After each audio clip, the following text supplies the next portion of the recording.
Olá, o Conexão Poder está no ar. Nosso entrevistado hoje é o promotor Adriano Roberto Alves, que ele está aí à frente do GAECO, que é o grupo que investiga o crime organizado em Mato Grosso. Bem-vindo, promotor Conexão Poder. Obrigado pela recepção, obrigado por ter nos convidado para estarmos aqui. Doutora, a gente estava até comentando as facetas do crime organizado, elas são diversas, né? Antigamente a gente costumava até ver uma atuação do GAECO bastante voltada com relação a escândalos de corrupção, e agora o que a gente tem visto muito é com relação ao combate às facções, que esse poder vem se alastrando, né? É um câncer, digamos assim. Como é que tem sido o trabalho do GAECO para combater isso? Nós temos nosso planejamento estratégico que é feito e a gente segue esse planejamento estratégico. Esse planejamento estratégico nosso, nesse ano de 2024, 2025, está focado em facções criminosas, né? Que é um problema que a sociedade realmente está sentindo de perto, né? Nós temos nos organizado, estamos nos estruturando não só o GAECO da capital, mas nós temos GAECO em Cáceres, temos em Sinop, temos em Barra do Garça e temos em Rondonópolis. Todos eles estão sendo estruturados, estão sendo ampliados para fazer uma maior frente a esse problema que aflige não só o estado de Mato Grosso, mas o país inteiro. A gente vê, inclusive, o GAECO, o governador também falando sobre desmonetizar o crime organizado, né? E a gente vê que nessas operações sempre há aí, a apreensão de bens e são vultuosas quantias e tudo mais. A gente vê que não tem, não são coitadinhos, eles vivem ali um padrão alto de vida, né? A liderança, sim. A liderança, a grande maioria dos líderes tem um padrão de vida elevado, dá pra saber que andam de carros de luxo, né? Não só, antigamente se falava em facção criminosa, estava concentrado no tráfico de entorpecente. Hoje estão praticando extorsões de comerciantes, de oferecendo segurança na periferia, querendo controlar alguns comércios, né? Específicos. E também dão golpe pela internet, pelos estelionatos. Existe uma verdadeira fábrica de cometer estelionatos no OLX, eles aplicam muito golpe. Então, os tentáculos deles estão espalhando para todos os lados, né? A sociedade está sendo cada vez mais sufocada, digamos mais sufocada, assim, né? Sim. Aqui em Mato Grosso são quantas facções? Nós temos 3 com predominância hoje do Comando Vermelho. Em alguns pontos, temos aí conflito com o PCC, que parece que agora, pelas informações que nós temos, pelos celulares que nós estamos aprendendo, houve uma trégua entre eles, né? Isso não é fofoca, isso é verídico, então houve uma trégua. Não só aqui que foram apreendidos esses materiais, que parece que teve uma trégua, mas também em alguns estados, como São Paulo, outros estados apreendeu materiais que continham essa ordem para que não houvesse esse embate nesse momento. Aquela matança que estava ocorrendo, né? Isso. Mas qual que é o objetivo deles? Pelo que a gente soube, existe eles se uniram contra o Estado, principalmente para diminuir a fiscalização que existe nos presídios federais.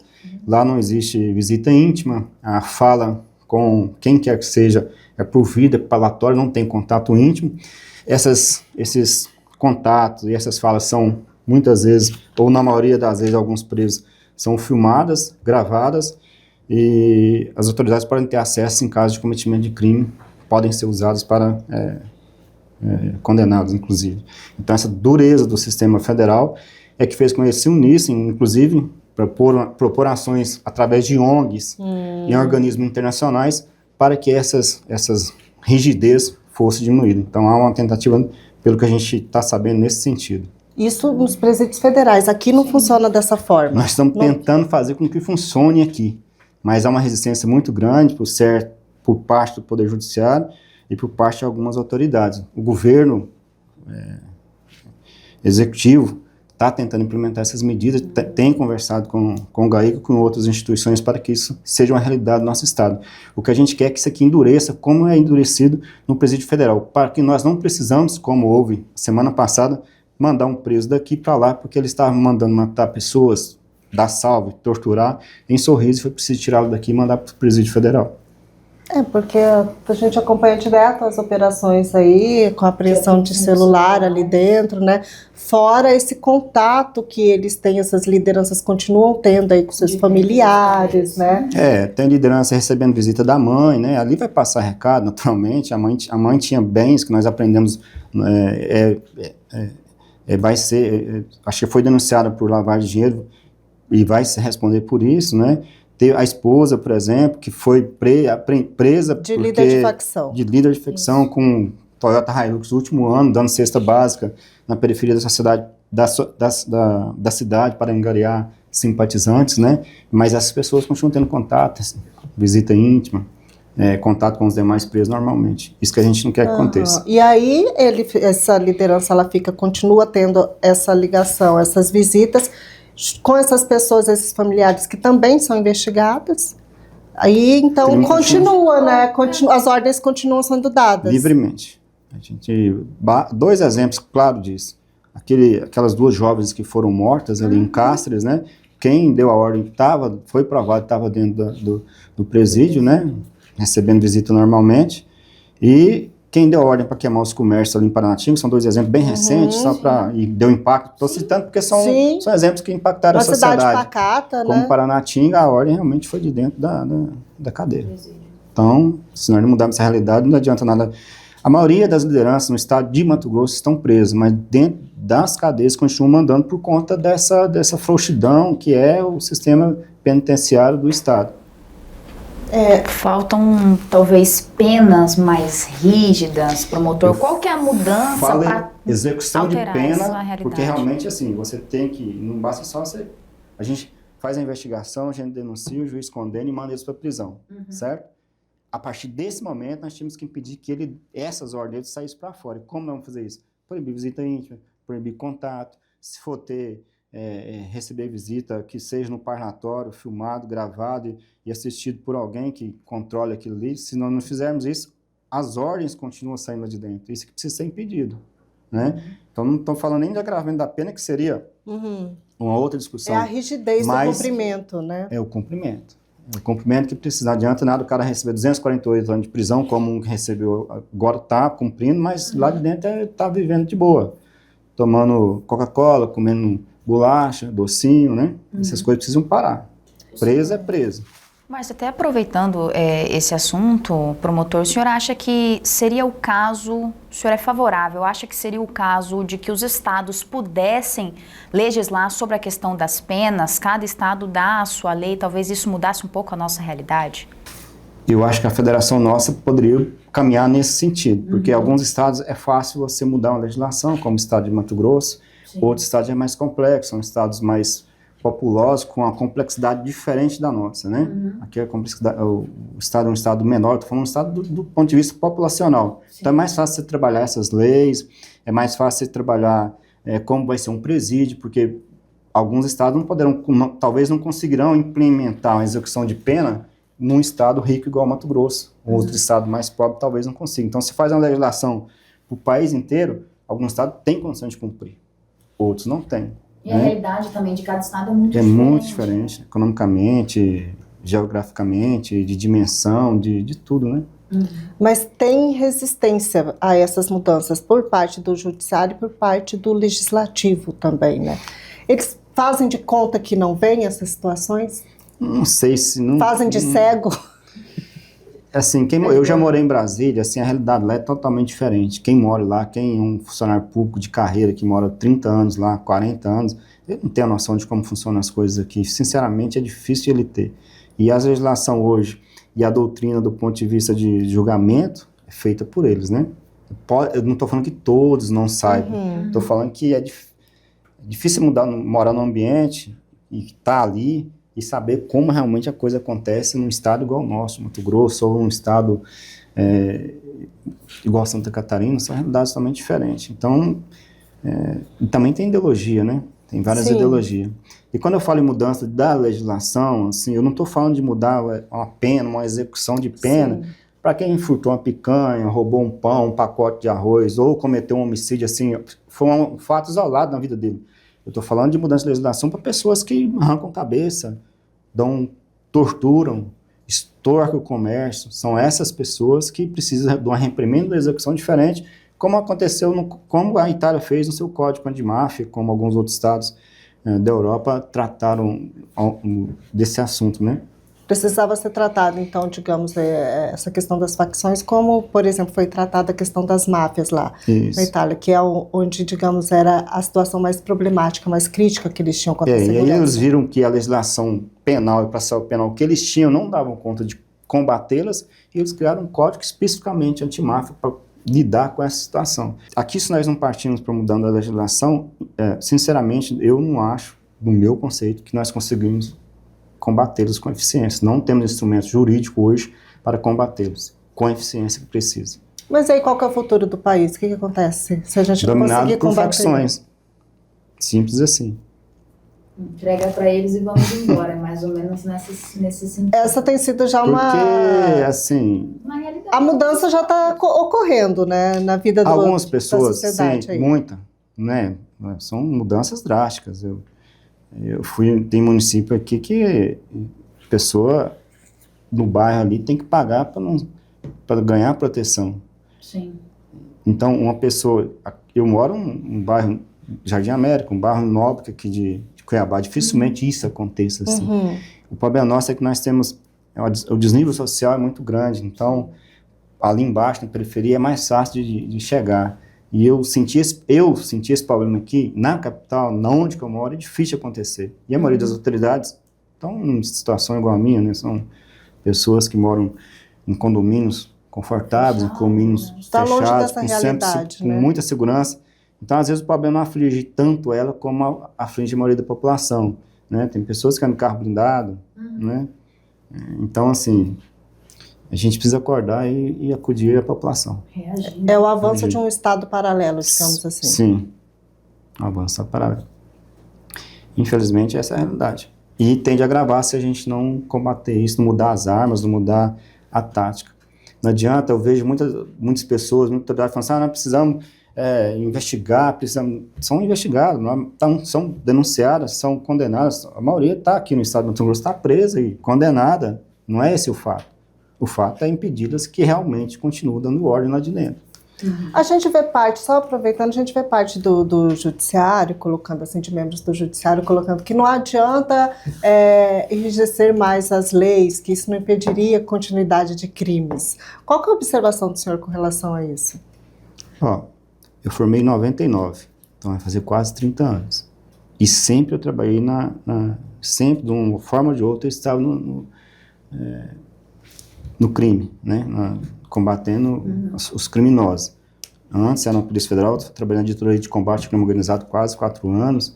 Depois fui no Ministério Público também ali, sempre trabalhei com o direito penal. Raras vezes eu não fiquei ocupando essa carga. E eu vejo esse discurso desde essa época. Mas eu vejo pessoas com 3 assaltos cometidos na rua.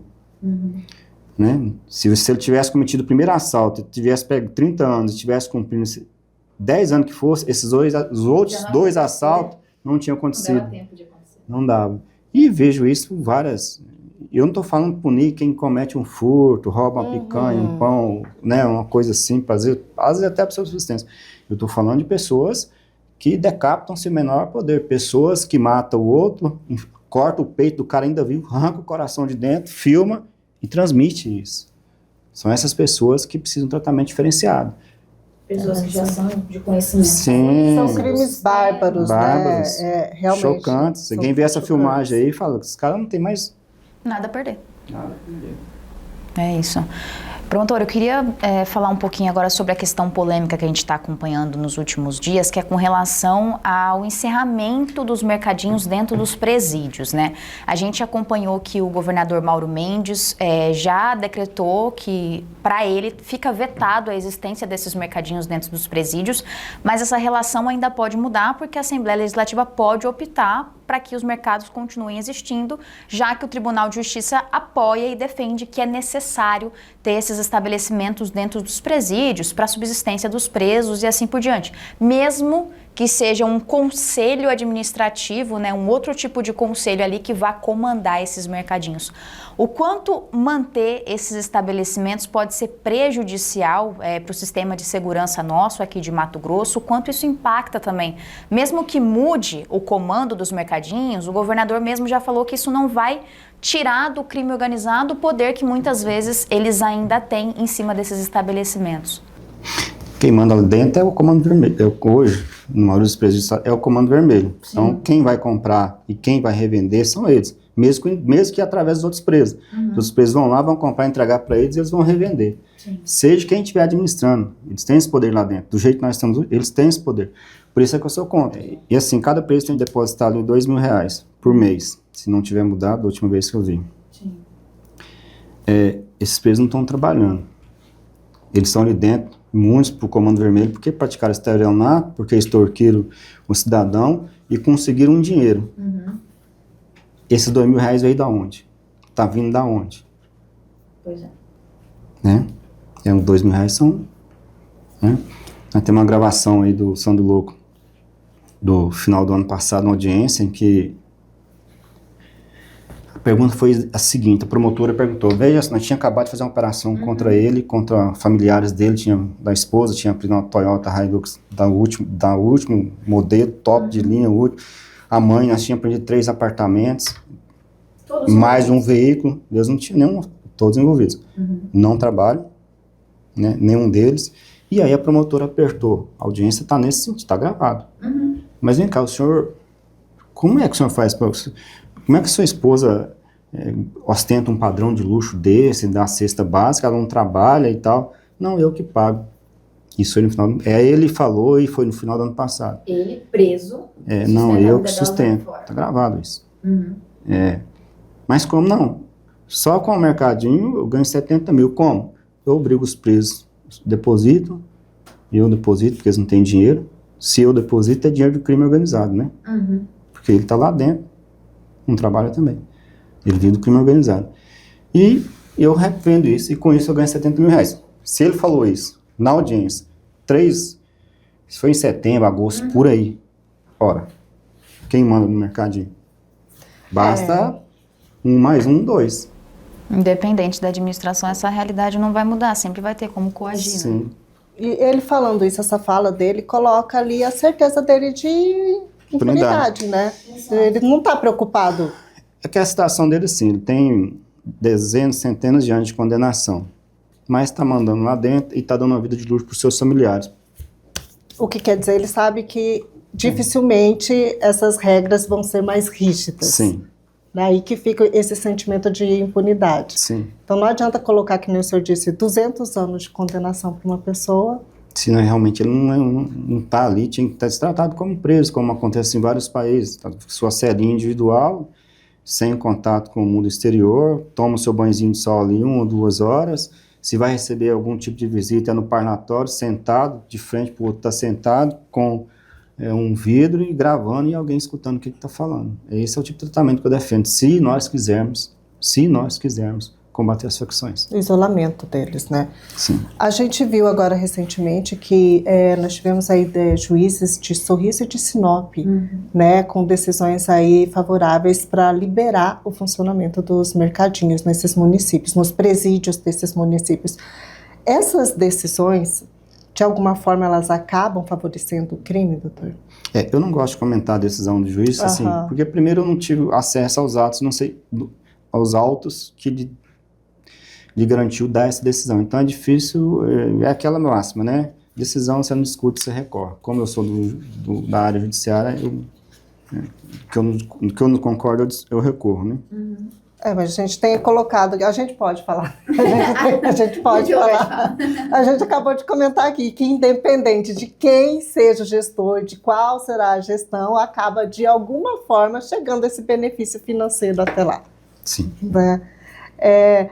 A gente tem acompanhado, a gente falou até agora há pouco, sobre essa questão desse avanço do crime com relação aí à sociedade em geral, que agora começa a pagar taxas aqui em Mato Grosso para poder ter o seu comércio funcionando. A gente viu aí, o senhor acabou de dizer, as lojas incendiadas, onde se negaram a pagar taxas, né?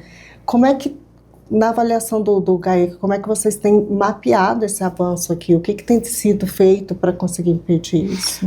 Não só o GAECO, mas também a Polícia Civil do Estado de Mato Grosso, nós estamos atentos a isso e estamos combatendo. Prisões já estão acontecendo, né? E vamos implementar mais ainda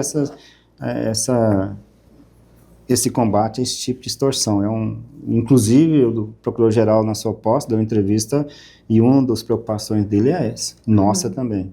Nós vamos enfrentar e acontecerão operações durante esse ano nesse sentido, com certeza. As operações estão sendo voltadas aí nesse sentido, Sim. né? A gente viu... O Polícia Civil já fez uma, né? Uhum. Semana, Foi. tem outras já, eles têm, nós também temos para fazer. Uhum. A gente viu o doutor Rodrigo falando, né, que a questão agora, o maior desafio do Ministério Público tem sido esse combate ao crime organizado, né? Sim. A gente conversa com o setor do judiciário, a gente conversa com legisladores, conversa com pessoas, com deputados estaduais, federais, conversa com senadores, muitos estão preocupados também com essa realidade, pensam, projetos de lei já foram apresentados, foram discutidas, né, em cadeia nacional. Agora é preciso que haja realmente um engajamento dos poderes para que em diversos níveis mude a realidade do enfrentamento. Sim. A gente comentou aí sobre esses tentáculos do crime organizado e a gente tem visto agora recentemente o que tem sido, digamos, mais novidade aí para a gente, tem sido a divulgação, tem vindo à tona denúncias de que teriam políticos sendo financiados pelo crime organizado, né? Vereadores, no caso, né? Candidatos a vereador. O vereador Ranalli disse que tem vereador eleito que estaria envolvido também. O prefeito Abílio chegou a denunciar à mídia aí que tinha interferência financeira aí de facção sobre a eleição da mesa diretora da Câmara. Eles disseram que estavam levando isso às autoridades. Está ocorrendo investigação com relação a Cuiabá? Não, deixa eu separar isso, é polêmico, então assim, qualquer ruído... Pode dar um problemão. Qualquer ruído leva a algum entendimento diferente. Por exemplo, eu vi uma mídia, não lembro quem, divulgou que tinha 22 vereadores sendo investigados pelo GAECO. Sim. Não, 22 candidatos, porque foi instaurado depois que teve pleito eleitoral, teve as inscrições para quem foi se candidatou, e durante essa candidatura... Não quer dizer que são 22 eleitos. Não, Isso. nós identificamos que haveriam realmente pessoas que poderiam tinham ligações, ou às vezes já foi até preso por envolvimento de facção e era candidato. Então teve vários esses casos, e a gente foi apurando. Desses aí, 1 ou 2 foram eleitos, que a gente está apurando dos 22, mas também que foi eleito é 1 ou 2. E isso no estado inteiro, não só em Cuiabá, certo? A denúncia de Cuiabá é do prefeito. Fora a operação que nós fizemos ano passado contra o vereador, Sim. essa agora que aconteceu foi do prefeito de Cuiabá. Nós ouvimos ele divulgando isso, intimamos ele lá, e lá nós criamos os materiais, as coisas para nós apurarmos realmente se estava ocorrendo isso, que eles nos fornecessem, nós iríamos apurar. Não nos foi fornecido sob o seguinte argumento: nós já fomos na Polícia Civil e nós já passamos tudo para a Polícia Civil, GCCO, que também investiga organizações criminosas, pertence ao braço do Executivo. Então e aí eu falei, e eu não tenho mais nada a acrescentar. Eu falei, então tudo bem, o senhor já fez a denúncia na FUIS, então quem está com essa investigação é a Polícia Civil. Nós não estamos investigando ninguém agora, nesse exato momento, de candidatos do denúncia do prefeito em Cuiabá. Isso aí nós mandamos para a Polícia Civil. Se eles instauraram ou não, aí eu também não sei por quê. Sim. O cidadão pode levar a denúncia, chega lá, não tem nada, isso aqui é vazio. Não tem lógica eu instaurar uma investigação contra a Karina porque alguém falou que ela pertence ao Comando Vermelho. Não, pertence porque aonde você viu. E aí a gente instaura. Então, pode ser que instaurou lá, mas pode ser que também não. Aí... Mas se ele denunciou lá para a Polícia Civil, o prefeito não tinha que passar também para o GAECO, já que investiga o crime organizado? Nós investigamos, mas que a gente conversa com a Polícia Civil, GCCO, a gente apoia eles, nos apoia, a gente há uma conversa. Então, quando a investigação já está sendo feito para não ter o gasto do Estado duas vezes, aquele órgão toca e vai para frente. Tocam. Eventualmente pode vir para nós perguntar assim, vocês têm alguma coisa a mais? Porque não tem, fornece. Isso é normal acontecer. Então nós não pedimos porque já estava lá. Então essa denúncia do Abílio não está com o GAECO, é lá da Polícia Civil. Os 22 que o GAECO investiga são outros. E nenhum deles aqui em Cuiabá. Não é em Cuiabá. Queria... Tem Várzea Grande? Qualquer coisa tá aqui próximo, né? Aqui do lado. Também. A gente já teve tanta complicação em Várzea Grande, na também Câmara principalmente. Vereador preso, envolvimento. Tem em Várzea Grande, fica a nossa pergunta. No estado inteiro, eu não posso falar porque atrapalha as investigações, é ruim isso, né? O jornalista joga suspeito em todo mundo. Insuportável, né? Não, que isso. Papel de Mas, promotor, só aproveitando para a gente finalizar esse assunto de envolvimento de facções na política, desde quando que o GAECO começou, o GAECO no geral, o poder público, começou a perceber esse envolvimento das facções com a política, com os candidatos, seja vereador, seja prefeito, os demais que tiverem? Então, teve essa operação o ano passado, todo mundo ficou sabendo, né?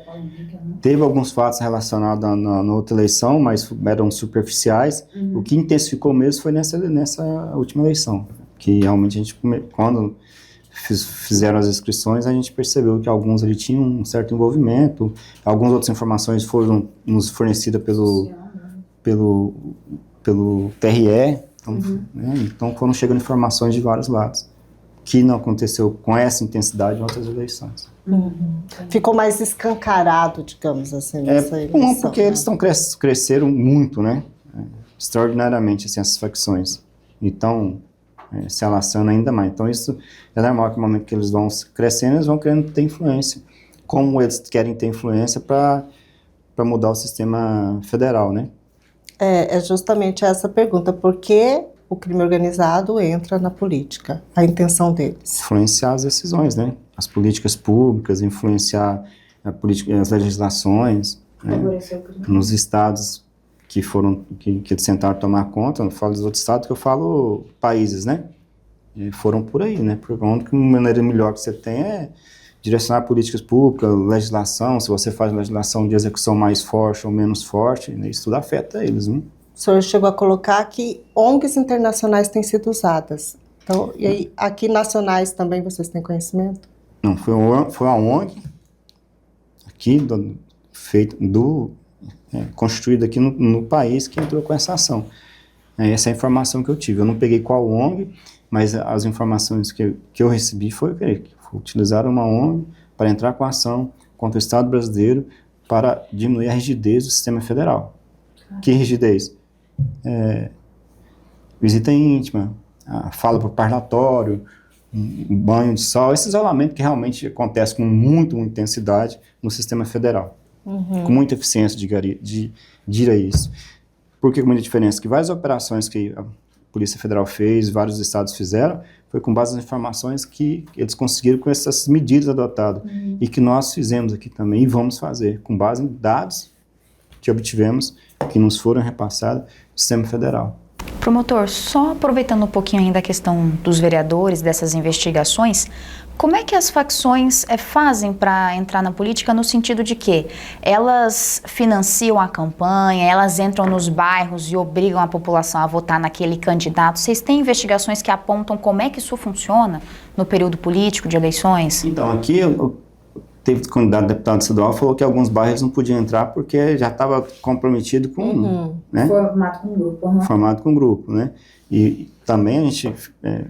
houve denúncias de que eles davam dinheiro em cash para dar a estrutura de carro, estrutura que o vereador precisa para fazer campanha, panfleto. É o que a gente chama de compra de votos ali, aquele que todo mundo já sabe como funciona uma campanha eleitoral, aquele financeiro, aquele dinheiro que precisa para sustentar aquele modo de fazer propaganda política, né? De fazer sua candidatura viabilizar.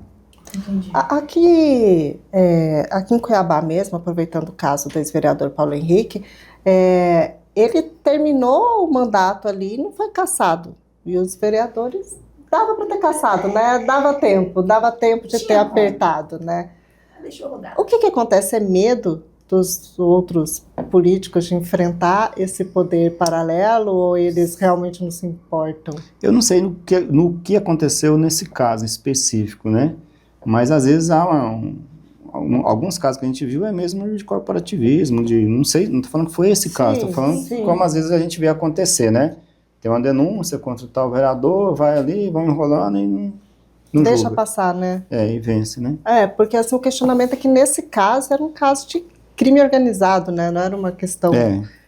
Pode ser que não receberam as provas a tempo, porque pode ser que as provas ainda estavam em sigilo, pode ser uma série de fatores, Pode né? ser medo, receio, Também. pode Tem ser um monte de muita coisa, né? Represálias aí, né?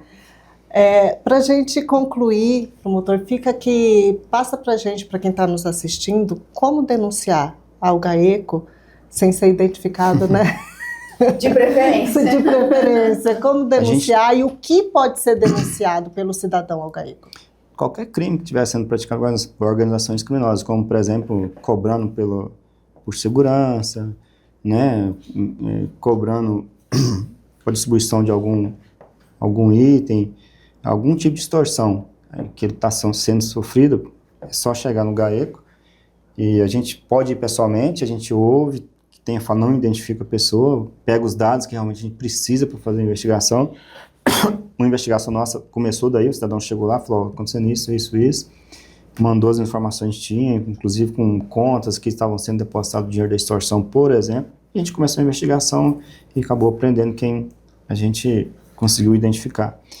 Mas também ela pode entrar no site do Ministério Público tem um denúncia lá, tem um local lá, você entrou no site, vai perceber, e lá tem todas as etapas que você vai fazer, não precisa se identificar também, e passa os dados corretos, que é encaminhado para a gente. Tem a ouvidoria também do Ministério Público, pode ligar na ouvidoria, também não precisa se identificar, e relatar os fatos, que também nos é encaminhado.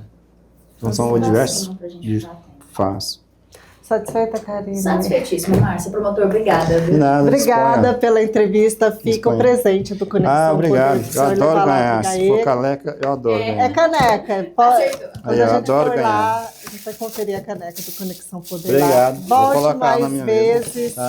Vamos continuar falando sobre o trabalho do GAECO. Fica espaço aberto aí para suas considerações finais. Eu agradeço pelo convite, agradeço pelo bate-papo. É um momento da gente falar das nossas aflições, né, o que a gente quer, que realmente acha que é necessário para o enfrentamento das facções, e a gente espera que os legisladores tomem consciência que precisa mudar, precisa criar umas leis especificamente para esse tipo de criminalidade, que tem crescido e aterrorizado. Na verdade, eles tocam o terror na sociedade, né? Teve anos aí que tocou fogo em ônibus, parou, né? Foi. Isso pode voltar a acontecer se a gente não tomar providência. Atacaram delegacias, Atacaram delegacias, né? Então, esse ataque, o senhor imagina que possa voltar na avaliação? Sim. Ou até mais grave, né? Sim. Até mais grave. Bom? Obrigado. Tchau, tchau. Tchau.